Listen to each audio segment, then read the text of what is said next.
Welcome to Hasina's kitchen. మళ్ళీ ఒక మంచి కార్యక్రమం చేయడానికి ట్రస్ట్ వైపు నుంచి సంతనూతలపాడు హై స్కూల్కి వెళ్ళామండి. 10th క్లాస్ విద్యార్థుల కోసం ఎగ్జామ్కి సంబంధించిన కిట్ ఇవ్వడానికి వెళ్ళామన్నమాట.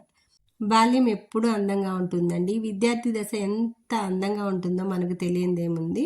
ఇక్కడ టీచర్స్, ఇక్కడ వచ్చినటువంటి ముఖ్య అతిథులతో సందడి సందడిగా ఉంది హై స్కూల్ వాతావరణం మొత్తం. పూర్వ విద్యార్థులైనటువంటి మా అక్క చెల్లెళ్ళు కూడా వచ్చారండి ఈ ప్రోగ్రామ్ని జయప్రదం చేయడానికి. చక్కగా ప్రోగ్రాం అంతా జరుగుతుంది. ఒక్కొక్కళ్ళు వాళ్ళ భావాలను మనతో పంచుకుంటూ ఉన్నారు విద్యార్థులతో అందరితో. రమణ మన ట్రస్ట్ వైపు నుంచి మనం ఏమేం చేయగలుగుతామో మంచి పనులన్నీ చెప్పాడు. వాళ్ళకు ఒక ఛాలెంజ్ కూడా ఇచ్చాడనమాట. ఎంతమంది ఫస్ట్ వస్తే అంతమందికి 10,116 ఇస్తానని, సెకండ్ విద్యార్థులకేమో 5,116 ఇస్తానని ప్రకటించాడు. మా స్నేహితులంతా ఒక్కొక్కళ్ళుగా వచ్చి అమూల్యమైనటువంటి సలహాలు ఇచ్చారు. అలాగే మా వల్ల లాభపడ్డ ఈ అమ్మాయి పోయినసారి ఫస్ట్ క్లాస్లో వచ్చినటువంటి ఇద్దరు విద్యార్థులు కూడా వాళ్ళ అమూల్యమైనటువంటి వాళ్ళ సందేశాన్ని అందించారు. మేము కూడా నలుగురికి ఉపయోగపడతామనేది వాళ్ళు చెప్పినటువంటి అమూల్యమైనటువంటి సందేశం అనమాట. ఇదే మాకు కావాల్సింది. మా ట్రస్ట్ వాళ్ళ ఉద్దేశం కూడా అదేనమాట.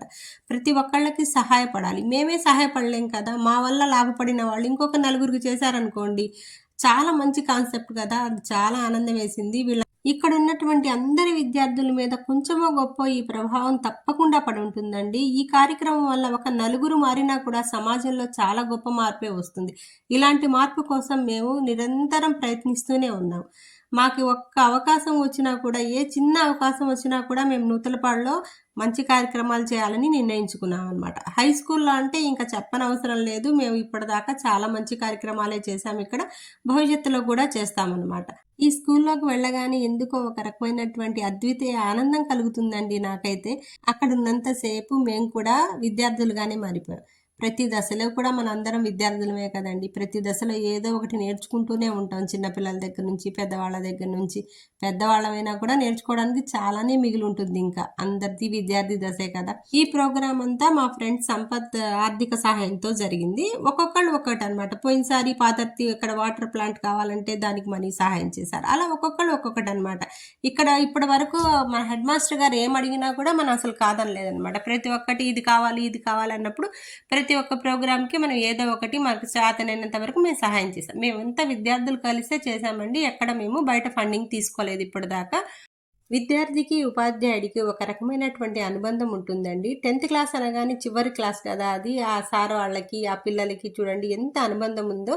ఆ సార్ అయితే దగ్గరుండి రే all the best all the best, ఇలా చేయండి అలా చేయండి, పాపం చాలా బాగా వాళ్ళని ఎంకరేజ్ చేస్తూ ఉన్నారు. ఇంకా కొన్ని రోజులే మిగిలి ఉన్నాయన్నమాట వాళ్ళు వెళ్ళిపోవడానికి. వాళ్ళు వెళ్ళిపోతారనే భావం వాళ్ళలో వచ్చేసినట్టుంది. ఉపాధ్యాయులలో చాలా పెయిన్ఫుల్గా ఉన్నారు వాళ్ళంతా. వాళ్ళలో నేను గమనించానమాట. ఒక రకమైనటువంటి భావోద్రేకాలకు లోనై ఉన్నారు వాళ్ళ టీచర్స్ అందరూ. వాళ్ళు ఇచ్చిన స్పీచ్ అంతా విన్న తర్వాత నాకు అనిపించింది అనమాట, ఈ దశ ఎప్పుడు ఎక్కడైనా ఉండేదే కదా. మళ్ళీ మా అలాగే వచ్చినప్పుడు వీళ్ళెంత ఆనందిస్తారో నేను చూశాను. చివర్లో మాత్రం ఒక ట్విస్ట్ జరిగిందండి. నన్ను సెల్ఫీ అడిగి తీసుకోవడం బాగా అనిపించింది. పిల్లలతో మమేకం అవ్వటం, హై స్కూల్ వాతావరణంలో మళ్ళీ నేను విద్యార్థిగా మారడం, ఇవన్నీ చాలా బాగా అనిపించాయండి. మరిన్ని ఇంట్రెస్టింగ్ వీడియోస్తో మీకోసం Haseena. Thank you for watching.